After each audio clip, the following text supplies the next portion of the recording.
Hey lazy people, it's Lazy Gamer here, and today I'm bringing you my deck profile for my Orzhov Knights deck.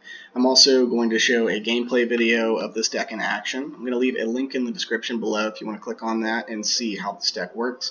But for now, I'm just going to show you everything in the deck list itself and kind of break down how it all works together. Starting from the bottom end here, we've got our low-cost creatures. Our Venerable Knight comes into play. It's a 2/1 for 1 mana, so really aggressive right off the jump. Being able to get this in and swing for early damage. Also can pump up another Knight when it dies by putting a +1/+1 counter on it.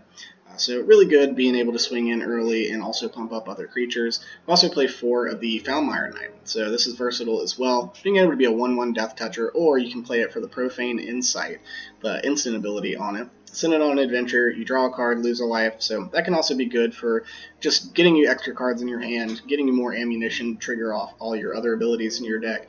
Foulmire Knight is definitely a beneficial card to run in here. And we also play 4 Knight of the Ebon Legion. I don't know how to pronounce that really, but anyway, it's a 1/2 Knight for 1 mana, and everyone's probably seen this by now. You can pump it up by paying 3 mana, one of it being black, giving it +3/+3 in Death Touch until the end of the turn, and obviously at the beginning of your end step, if you've dealt 4 damage to your opponent, or if you lost 4 damage, or 4 life this turn, you'll be able to put a +1/+1 counter on it at the end of that turn. So it can keep growing up and become a really big threat in the late game, even when you have a lot of mana to sink into it. Really great card in this deck. We also play 4 Worthy Knight, so this is great, a little 2/2 for 2 with this ability. Whenever you cast a Knight spell, you can create a 1/1 human creature token. So this is great, being able to go wide on your opponent, put a lot of creatures out on the board, try to overwhelm them with the amount of creatures that you're putting out there. If you get multiple of these Worthy Knights on the board, you're really going to be amping up the amount of tokens that you're creating and going really wide on your opponent. And these tokens can also trigger other abilities in our deck to help just really deal a lot of damage to your opponent. We also play 4 Order of Midnight. This is also another one that's got an adventure on it, so it's got a flying evasion ability. It can't block, but being a 2/2 that can fly over the top, giving us a little bit of evasion in this deck is great. Also with that Alter Fate sorcery adventure on it, being able to return a creature card from your graveyard to your hand can sometimes win you the game, especially if you're using it to bring back something that can just do immediate damage. Which even brings me to my next card, Smitten Swordmaster, which is a great target for Order of Midnight. As soon as it dies and it goes to the grave, you might want to just bring it back with your Order of Midnight, because you can keep using this Curry Favor ability over and over, and this can win games very, very easily.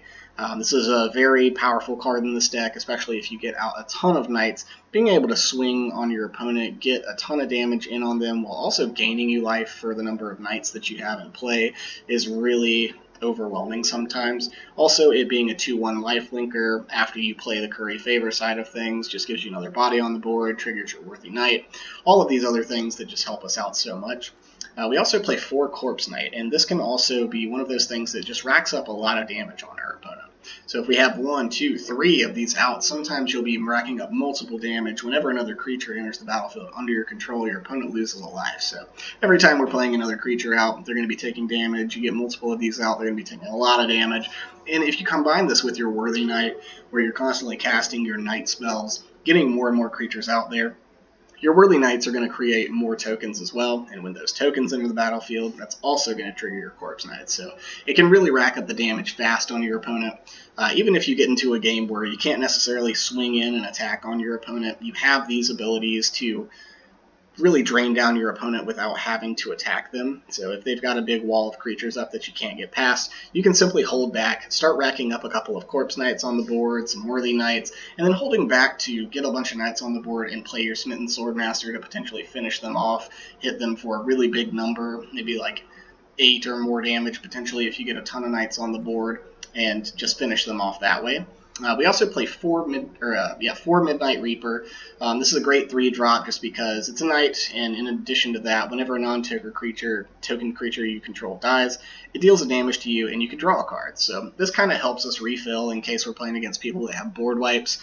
You're constantly playing out a ton of creatures in this deck, so whenever you can get this down, it's kind of a layer of protection in a way where if you do end up getting board wipe, you'll still be able to draw a bunch of cards off of that. We also play 4 Murderous Rider. We do this so we have a way to get rid of a creature or a planeswalker that can be really problematic for us or that's in the way.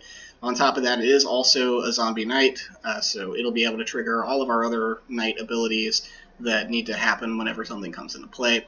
And being able to get 2 uses out of it since it's an adventure is great, since you can play the swift in cost of it, and then maybe later on in the turn, if you have enough mana, or next turn, cast it out as a 2/3 lifelinker. We also play 2 Circle of Loyalty. Excuse me. So this is really good since we're playing a knight deck. It costs 1 less to cast for each knight that you control. So sometimes you're able to get this out for just 2 white mana. It gives all your creatures +1/+1, and whenever you cast a legendary spell, which we don't really have many legendary spells, so really it's just Circle of Loyalty, you can create a 2/2 white creature, knight creature token with Vigilance. So really about the only time you're going to get that ability off is if you're casting a second Circle of Loyalty, but the real kicker is being able to get all of your creatures +1/+1, reducing the cost to play this out with all of your knights in play, and being able to use this last ability where you pay 4 mana with one of it being white. You can tap your Circle of Loyalty and create a 2/2 white knight creature token with Vigilance. So just another creature factory, and pumps up all of our other creatures in play. And it's not just our knights, it'll pump up all creatures you control, so including the tokens that you get off of Worthy Knight. That's going to be a great way to just make everything amplified and swing in on your opponent. Also, being able to create more knights itself is really valuable to this deck. Then looking at the lands, we play 8 plains. We play 1 Castle Lock Lane, 7 Swamps, 2 Godless Shrine. If I had 2 more, I'd play 2 more of those, but I don't. And then 4 Tournament Grounds. So pretty standard mana base. Only play 22 lands in the whole deck, because everything's pretty low to the ground. Your most expensive card is Circle of Loyalty, which you can normally get out for a really low cost thanks to all your knights that you have in play. But it's really creature heavy. It's not a whole lot of other things that are going to be in your way there, or much strategy that you want to use.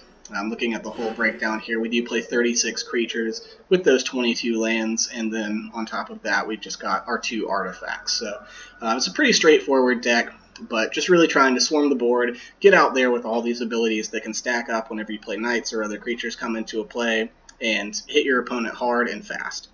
But that's really it for this video today. Be sure to click the link in the description below to watch the gameplay of this video. If you have any ideas for videos you want me to create, whether you want me to build a certain deck and play with that, or any other kind of gameplay that you want to see, please leave a comment below, and I'll see what I can do to make that happen for you. Otherwise, that's really it for today. I hope everyone stays safe during this time, and remember to stay lazy. Thanks for watching.